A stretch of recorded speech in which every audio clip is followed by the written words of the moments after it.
Thanks for this opportunity. Thanks to AIOS for getting this, giving us this slot through the Novartis. And I'm very happy that I'm in the midst of doyens in the field of retina, like Dr. Rajiv Raman and Vasumati and Dr. Dhanashree Ratra.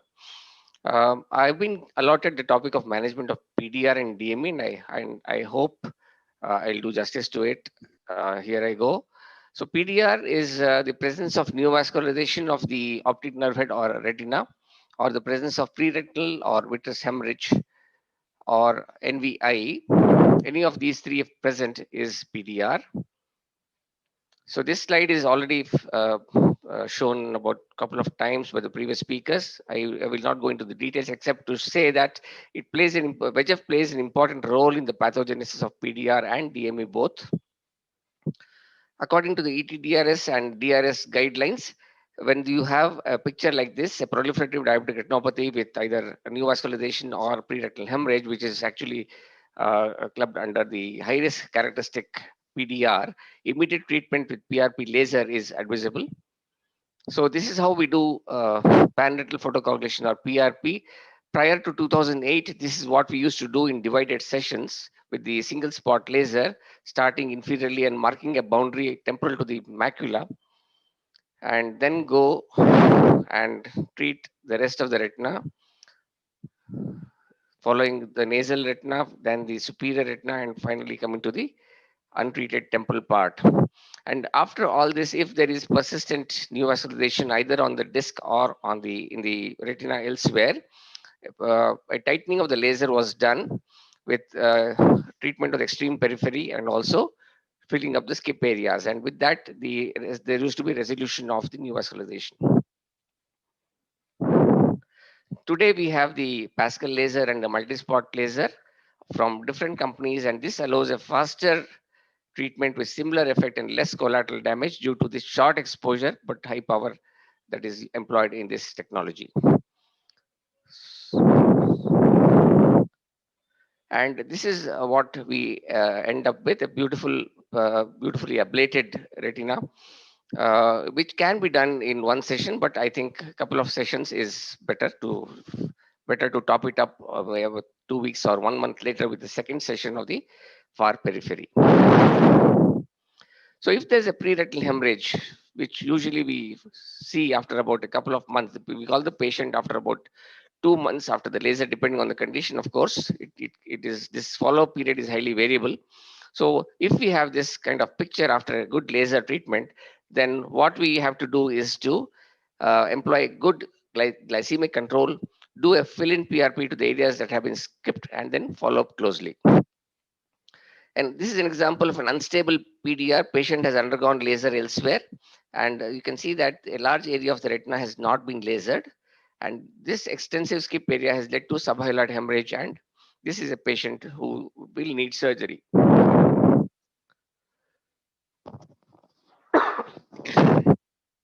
This is an example of further progress of diabetic retinopathy with the causation of fibrovascular proliferation causing traction retinal detachment involving the almost entire posterior pole extending up to the laser scars in the periphery. And such patients usually need surgery. And these are some examples of this. Incidentally, is the same patient, both the eyes being affected by proliferative diabetic retinopathy with extensive membranes in the right eye and subhyaloid hemorrhage in the left eye, although not affecting the macular region. He was lasered then and until and in the left eye. In the right eye, he was given anti-VEGF surgery and anti-VEGF injection, followed by a week later by surgery. And this is the picture post-operative, 3 weeks later. I just want to show this very severe stage of PDR because the PR was inaccurate in this. The disc was not at all seen. There was thick fibrous tissue. There was sclerosis of all the vessels. But with meticulous surgery, this was the picture, and the patient recovered fairly good vision. And this is the picture 4 weeks post surgery under oil.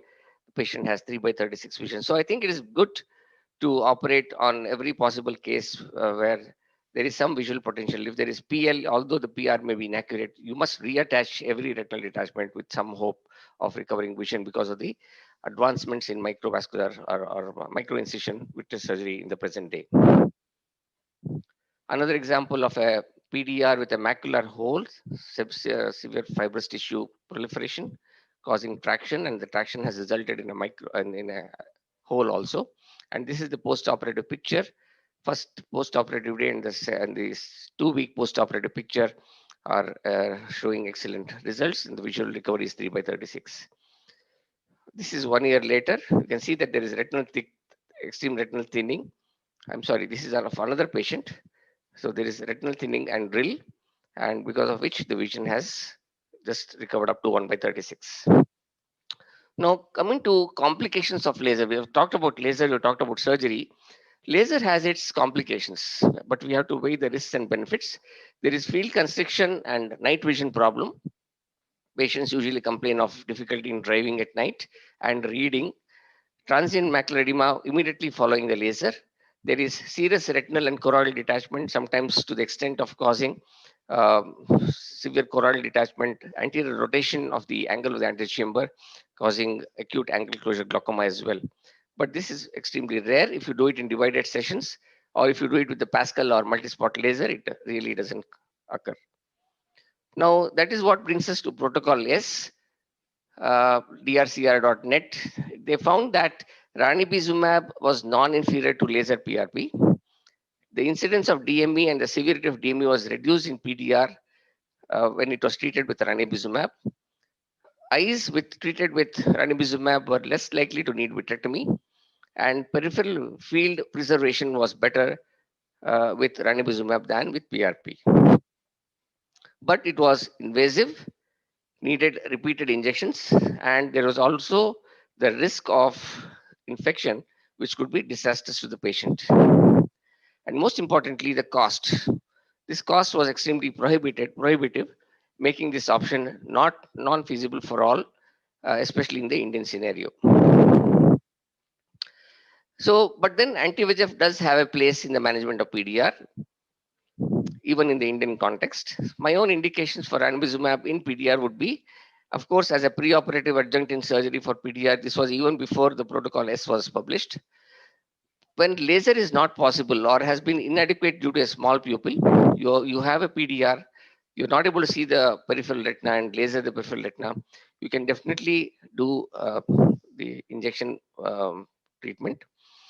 New preretinal hemorrhage or mild vitreous hemorrhage in an already adequately treated eye is something that is definitely an indication for an injection. And if it is in a patient whom you want to do laser, patient is unwilling, or if the patient is high risk for surgery, for example, patient may be having renal problems, they may be having cardiac problems, he may not be given clearance by the physician. Patient has a mild vitreous hemorrhage causing some floaters in an adequately lasered eye. You can top it up with treatment with ranibizumab. Coming to DME,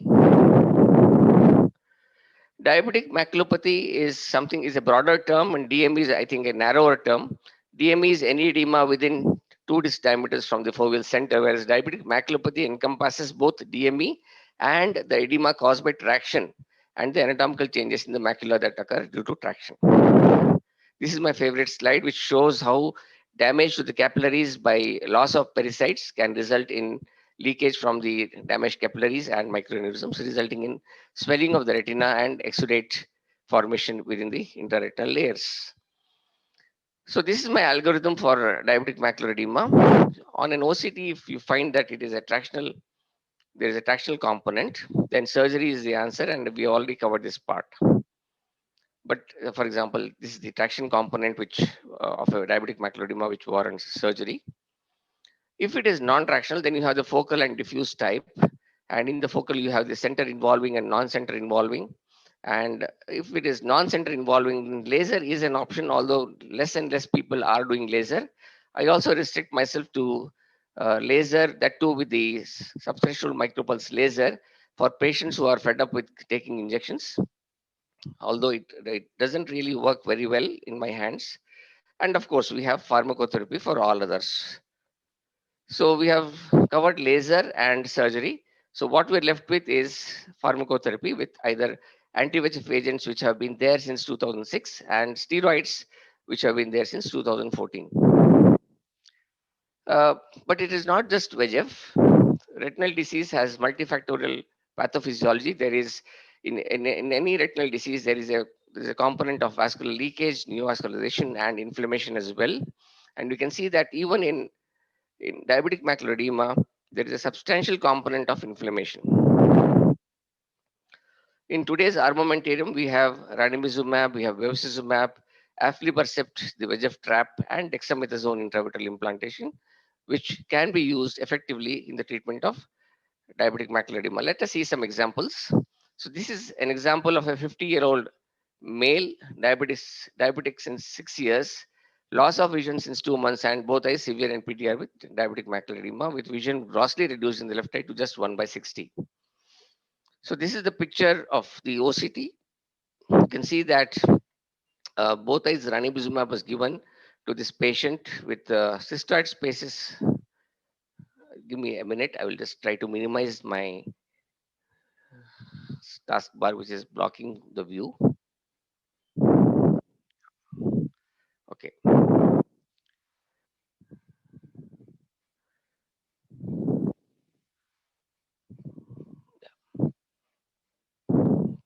Okay. Can you see? Hello, Dr. Vasumati, is it Yes, visible? yes, it is Yes, seen. sir. It is Okay, seen. right. Thanks. One moment. Yeah. So this patient had 6/18 in the right eye to begin with and 3/16 in the left eye, and you can see that after ranibizumab there was a slight improvement in the right eye, but very good improvement in the left eye, which actually appeared to be more involved. And after 2 months, the patients usually don't come when we usually tell them to come in our scenario here.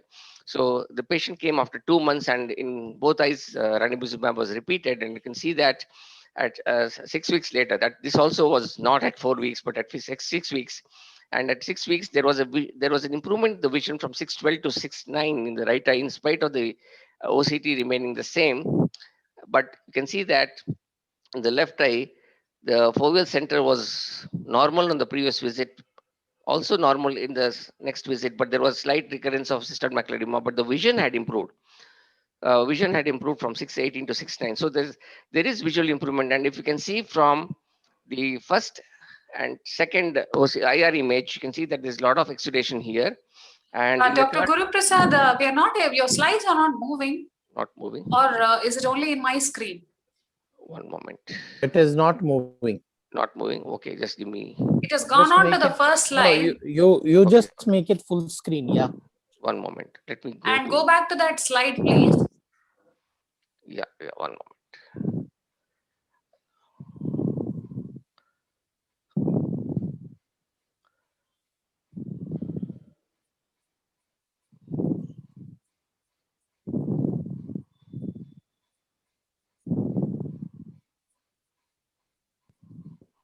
Yeah, I'm so sorry.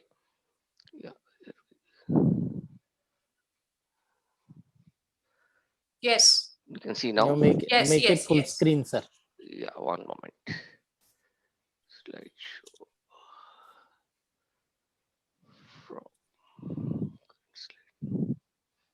Is it okay now? Yes. Yes. Okay, I'm sorry. So what I want you to see here is that the hard oxidates that had accumulated in the foveal center after the first injection actually disappeared after the second injection, and I mean not totally disappeared, but definitely got less after the second injection, and there's a lot of visual improvement after 2 injections of ranibizumab. Coming to my second example, you can see that this is a patient of severe NPDR in both the eyes with macular edema. The macular edema is not so obvious on the clinical picture, but here you can see that on the OCT, there is a gross cystoid macular edema with subfoveal fluid as well.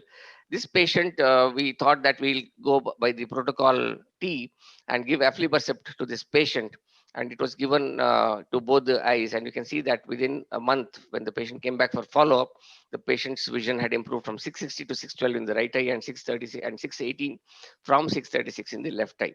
So this was a case of patient treated with aflibercept the first time, but the patient could not started developing macular edema again, and there was a slight drop in vision in terms of letters in the fourth and fifth lines respectively, and therefore the patient opted for ranibizumab this time because of the cost factor with aflibercept.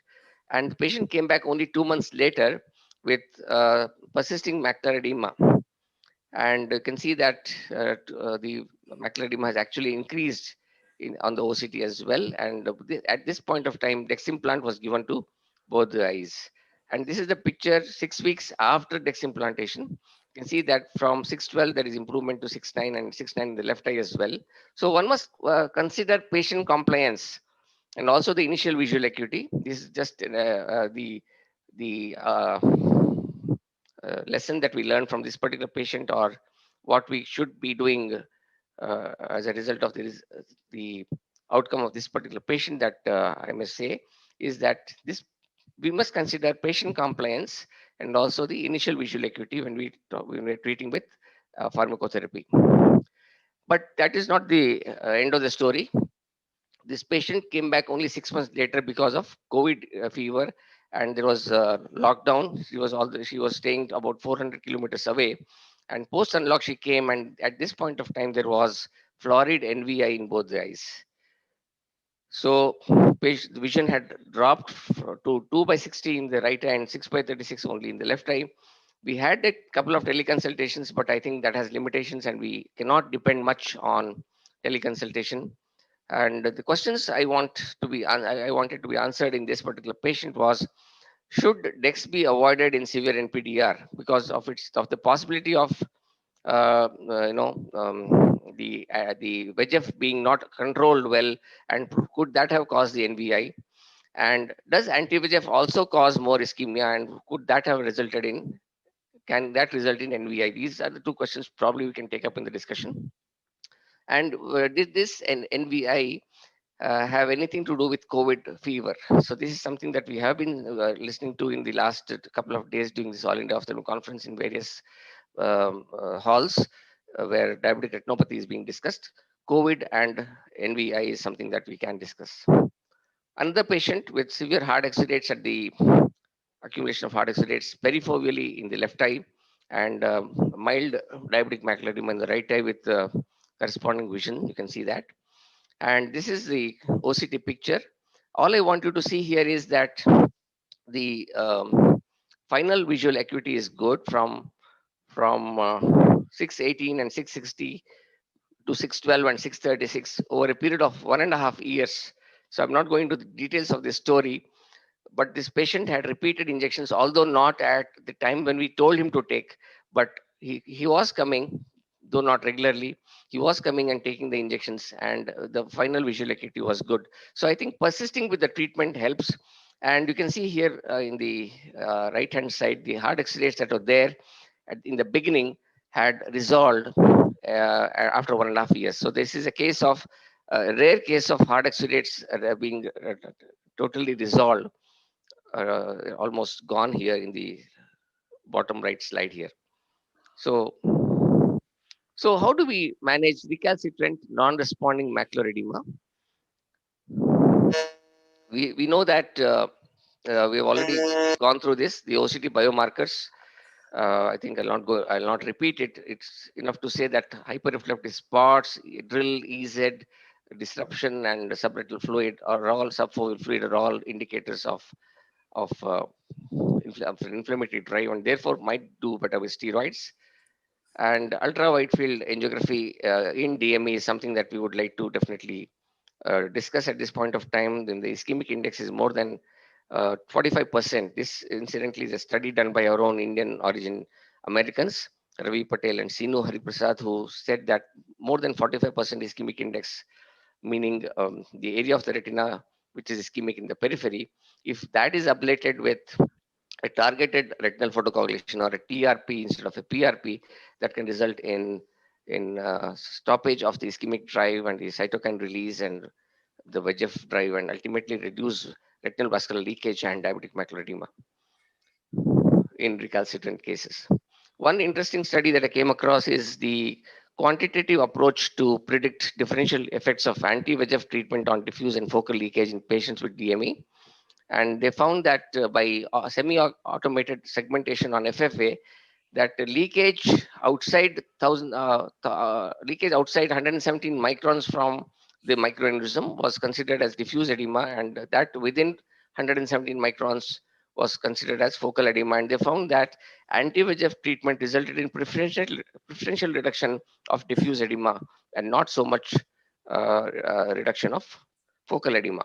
And therefore, focal edema might probably be more responsive to other modalities of treatment, especially steroids. So in summary, I must say that we have to identify the type of DME in the management of diabetic macular edema as those of tractional origin and those of non-tractional origin. Consider the baseline visual acuity while choosing the drug. For example, the protocol T told us that low visual acuity is patients do better with aflibercept. Look for OCT biomarkers in non-responders. Stage the background retinopathy to choose the pharmacotherapy. This again we can discuss during the discussion time. And be aware that diabetic macular edema could be a peripheral disease, the same thing that I was talking about, ultra wide field angiography and targeted retinal laser photocoagulation. And have a low threshold for switching drugs. Thank you very much for your patient listening, and we'll be happy to have some discussion on this. Stop.